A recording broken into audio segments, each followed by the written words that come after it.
పెద్దిరెడ్డి రామచంద్రారెడ్డి మింగేసిన అడవి భూములు అవన్నీ భయంకరమైనటువంటి వైలేషన్స్.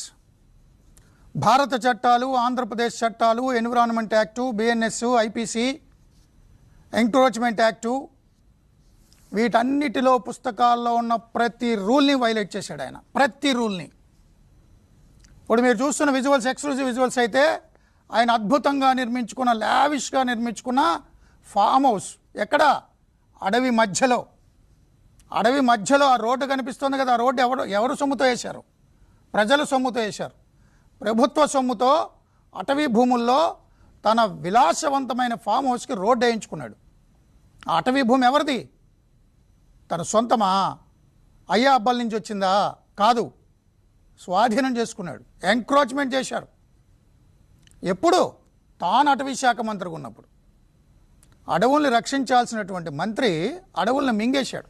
అసలు ప్రభుత్వాలైన అడవిలో ఒక చిన్న రోడ్డు వేయాలన్నా కేంద్ర ప్రభుత్వం నుంచి భయంకరమైన అనుమతులు తీసుకోవాలి.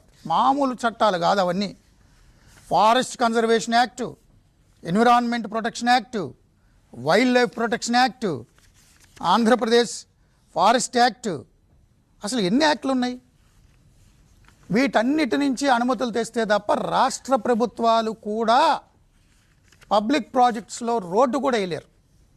ఇక రైతులైతే వాళ్ళ పొలాల నుంచి బయటకు వెళ్ళడానికి ఇబ్బందిగా ఉందని ఒక కంచేస్తే వాళ్ళు పట్టుకెళ్ళిపోతారు అటవీశాఖ అధికారులు. అటవీశాఖ అధికారులు మామూలుగా ఉండరు, పట్టుకెళ్ళిపోతారు. డిఎఫ్ఓకి, ఫారెస్ట్ ఆఫీసర్లకి నేరుగా అరెస్ట్ చేసే అధికారులు కూడా ఉన్నాయి. అలాంటి చట్టాలను ఉల్లంఘించి అటవీశాఖ మంత్రి భూములు కొట్టించాడు. చూడండి, ఆ విలాసవంతమైన ఫామ్ హౌస్ ఎలా కట్టుకున్నాడు?